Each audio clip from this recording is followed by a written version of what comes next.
Хоёрдугаар тэрэн дээр бол тийм янз бүрийн хийц хэлбэрийн хувьд ийм одоо Чингис хааныг магтад дуулсан ч юм уу те ийм бол байхгүй. Тэгээ тэр их олон байдаг. Ялангуяа Зевсоос бол зөндөө байна. Тийм учраас тэд нар шиг бол гүйлгээний зоос байсан. Тэр одоо Монголын түүхийг авч үзвэл 1220-ад оноос эхлээл Монголын эзэн тулс Задран Батар ч юм өөхөх хүртэл тэр хугацаанд дараа одоо зөвхөн Монголын мөнгөд явлаа шүү дээ. Тэр их том зөвхөн Монголын хааны мөнгө л байсан. Тэгэхээр тэр Монголын хааны мөнгөс зүгээр ингээд гаргаад нэг бэлэг дурсгал болгож өгдөг зүйл биш. Энэ бол гүйлгээний хэрэгсэл. Худалдаа арилжаа 8 те бүх юмд явдаг. Тэгэхээр тэр мөнгийг бол зэсээр мөнгөөр хийж байсан байна. Чингис хааны алтан зоос бол ийм одоо зориулт алдаршуулсан, мандуулсан те ийм дуурсгасан, ийм учир холбогдолтой гарсан байж байх магадaltaй.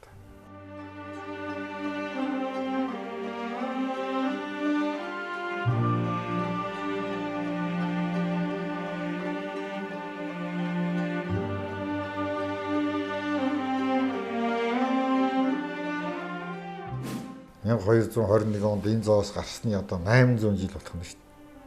Тэг чинь тийм ээ одоо 500 жилийн дараа. Тэгэхээр би хувьдаа энэ зоосон зориулсан тийм медальон хийх тэгэхээр одоо нуран бүтээлч хүмүүстэй бас ярьж байгаа. Сайхан. Тий, тэр одоо яг их олон нийтэд өргөн дэлгэр олон мянган хувь хийх гэж байгаа биш л дээ. Зөвхөн бидний нэг хэдэн одоо эрдэмтэн судлаач те ийм нөхдүүдийн хүрээнд хийж хадгалъя гэж бодож байгаа. Сайхан санаачлаа тийм ээ. Тэр үеч одоо манайх бас уг нь бол дурсгалын зоос ч юм уу Монгол үндэснээс гаргадаг шүү дээ. Ийм юм ч гэсэн бас хийх шаардлагатай юм байна да. Бид манай уран бүтээлчид тийм нөхдүүд аягүй нэмждэг ш. Одоо шин төрийн шагналд баримтч ган хоёуг байна. Манай ган хоёуг болохоор энэ зоосны одоо бичиг сочиг тэр бүх юм сайхан дэлгэрүүлээд аягүй гоё баримлын том одоо монументал баримлын юу хийж байгаа. Тэр тийм загвар мөнд хийцэл байгаа. Гэх мэтэр нөхдүүдийн маань санаа оноо бол энийг цаашдаа ер нь мандуулах юмсэл гэсэн бодолтой байдаг. Тэгээ би ч гэсэн одоо тэгээд баярлж л явдаг. Яг хөө энэ ташрам байна шүү дээ тийм ээ. Одоо Чингис хаан Монгол улсын хаан болоод Монгол бичгийг төрийн бичиг болгосон гэдэг. Тэгэхээр одоо яагаад энэ Чингис хааны маань зоос ингээд Монгол бичгтэй байдгүй юм бэ гэдэг талаар би түрүү ярьлаа шүү дээ. Тийм боломжгүй байсан юм аа. Тэр үед чинь те одоо энэ дайны үе байна. Бид нар тийм туршлага суур одоо боломж тийм муутай байсан. Гэхдээ бид чамар монголчууд бичиг мэддэггүй тийм харанхуй харгас байсандаа биш шүү дээ. Тэгвэл тэр чинь аян дайны нөхцөлд бол тэр зоосыг тэгэл тэгжил хийсэн байна гэж бодож байгаа. Харин цаашаага одоо ингээд жил улирах тусам Монголын эзэн тус тогтох тэр хаадууд чинь олон одоо улс өрнөө улам өргөжүүлж байгуул те. Тэгж явхад Монголын зоос улам боловсронгуй болсон байна. Улам гоё болсон байдаг. Хэмжээ, сорьц тэн дээр одоо бичээ сентэр нь бол улам нарийсан. Тэр тамаага дээр одоо үе уламжилсан одоо заншилттай холбоотой юмнуудыг сайн хадгалж ирсэн байдаг. Үүний нэг дотор нэг Монгол бичгтэй зоосын талаар би ганц нэг үг хэлэх зүйтэй гэж бодож байна л да. Өгөөдө хааны үед Монгол бичгтэй зоос гарсан. За тэр 2002 онд манай их сургуульдын хар хормоос олсон нэг зоос байд юм өгөөдө хааны. Тэр зоос чи хорм гэж үгтэй монголоор. Хорм гэх. Тэр чинь хар хормыг хорм гэдэгт байсан л да. Тийм үгтэй. За дараа нь Гуйг хааны үед бас хорм гэдэг үгтэй зоос гарсан. Өгөөдө хааны үед тэр байтгаар Тэнгэрийн хүчин дор гэсэн бичгтэй зоос байдаг. Монгол. Тийм Монгол. Тэр зоос бол миний ном дээр ч би зураг мураг юм хүмүүс тодорхой. Тэгвэл яг тэр болгоныг бас ярихгүйгээр одоо энд нэг зоосын тухай би нэг товчхон тайлбарлая. Энэ зоосыг тэгэхээр 2002-3 оны үед нэг Пакистаны нэг миний нэг танил одоо хэлд юм аа.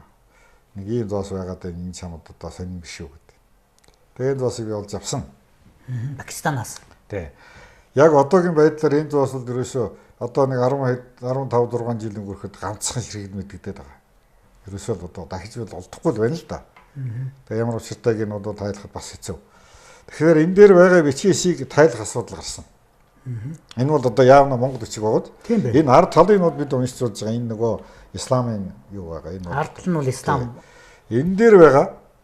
Тэгээ яг хөө ингээд мөнгө хан гэдээ уншаад идэг. Хагаан гэдэг ингээд тэгээд илээ этил гэж байгаа мó, зарлиг гэж байгаа мó, ярьлаг гэж байгаа мó гэдэг янз бүрээр оролцсон. Тэгээд Америкт ч байдаг монголч эрдэмтэд за яг хөө гадаадын нөгөө олон танил монголч эрдэмтэд рүү юу зоо судлаач руугаа бүгдээр нь явуулахаар энийг уншиж чадаагүй. Уншиж чадаагүй их удсан. Тэгээ 2003 онд би Монгол Улсын их сургууль дээр бариад Чоймоо багш нар очт юм аа. Ардын багш Монгол Улсын төрийн шагналд. Манай одоо том өрдөг шүү дээ. Чоймоо багш нар очсон. Тэгэхээр надтай хамт доктор Цолмон багш байсан. Монгол Улсын их сургуулийн Монгол хэдний тэнхимийн баяр сайхан багш байсан. Тэнхимийн эрхтгч байсан да тэр. Төрөг судлалын доктор Баттулга энэ хэд байсан. Тэгээд унших гээд ингээд янз бүрээр тэгээд энийг Чоймоо багш тэгэхэд уншсан юм аа. Би Чоймоо багштууд одоо энд нэвтрүүлгээд амьд болоод баярлснаа илэрхийлээ.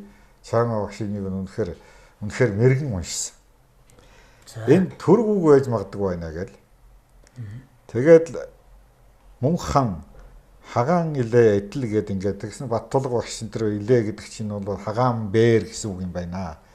Эдэл гэдэг чинь түргээр ингээд болохоор дэлдэв гэдэг үг чи гараад ирлээ. Ингээд мөнх хаан дэлдвэлүү гэсэн үг байгаа байхгүй. Тэгэхээр монгол бичгээр түрэг хэлээр бичсэн.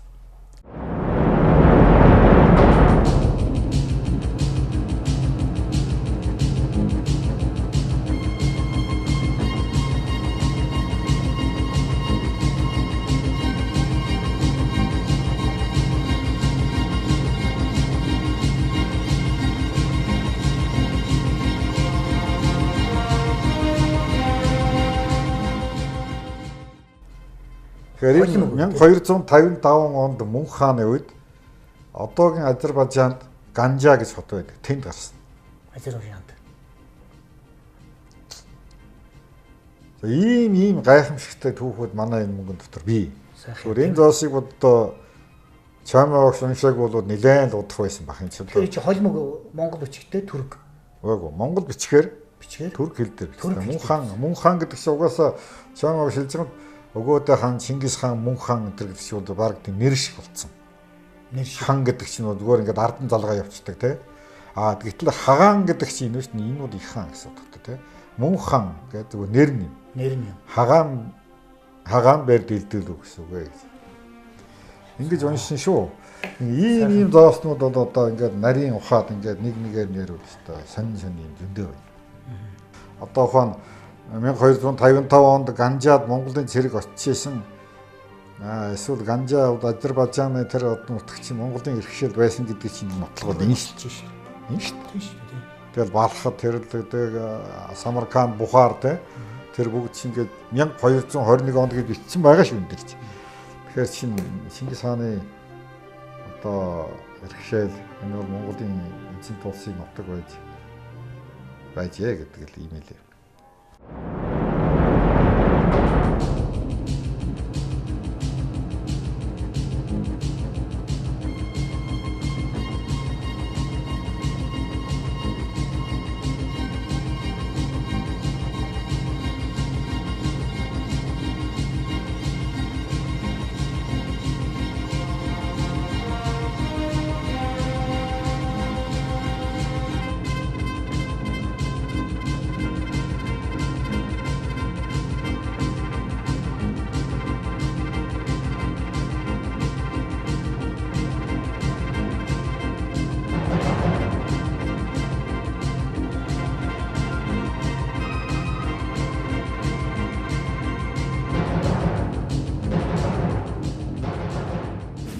Өнөөдөр дэлхийн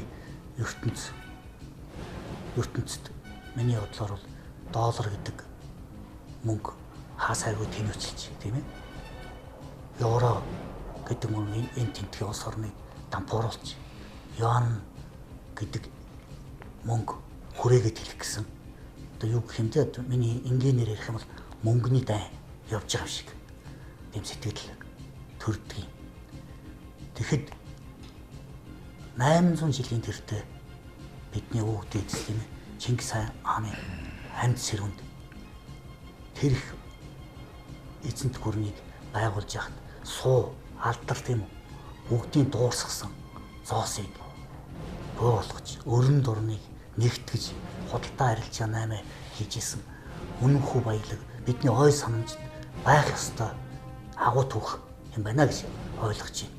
Тэгээ бид энэ ой санам монголчууд бидний ой санамжид зайлшгүй байх хэрэгтэй заах хэрэгтэй тийм юм байна. Энийгээ бид одоо хүндж хайрлаж явах хэрэгтэй юм байна. Энийгээ бид бол үргэлж мартахгүй энэ их эзэн хаанда ил хаадта одоо биширч мөргөмөр тийм ээ энэ хагуу зүйл бүтээжээ. Тэгэхээр бидний одоо энэ цаг үед бол энэ түүхийг улам судлах нүгээрээ бахархах 800 жил бол тун удахгүй болох гэж байгаа юм шүү. 1220 жил тийм ээ. 800 жил тийм.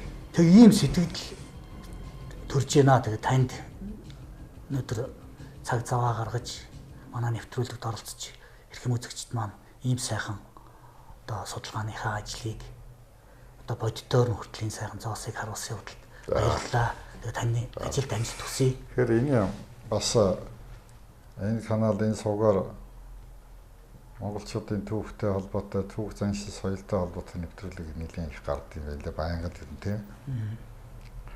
Тэгэхээр өнөөдөр бас энэ Чингис хааны алтан зоосны тухай энэ уншигчд телевиз үзэгчид түмэнд бас багсаг тайлбар өгч чадсандаа би их баярлж байна. Тэгвэл захиж хэлэхэд энэ бол бидний бахархал шүү. Тийм байна. Тий, бидний бахархал шүү. Бидний ой Чингис хаан бол бидний эцэг шүү, тийм. Тий. Монгол үндэстний эцэг шүү. Тийм болохоор энэ хаантайгаа холбоотой юм болгоныг бид хайрлж, судалж, хямгадаж одоо би бол гэртээ ингээд Чингис хааныхаа зургийг ингээд зардаг. Одоо яг хаа одоо миний шүтэн жишээ юм уу те энэ манай улсын шүтэн шүү те. Тий. Бид бол тийм л. За ингээд баярлалаа танд. За баярлалаа амжилт. За. Чингис хаан бол бидний эцэг шүү. Чингис хаан бол бидний эцэг шүү. Чингис хаан бол бидний эцэг шүү. Эрхэм хүнд үзэгчдээ. Өнөөдрийнхээ дугаараар бид Чингис хааны алтан зоосны тухай та бүхэндээ дэлгэрэнгүй танилцуулахыг хичээлээ. Энэ нэвтрүүлгийн маань зорилго тодорхой хэмжээгээр биелсэн бахаа гэдэгт найдаж байна. Дараагийн нэвтрүүлгээр бид Монголын санхүүгийн маркны өөх түүхийн талаар та бүхэнд танилцуулах болно. Дараа дахин уулзлаа баяртай үзэгчдээ.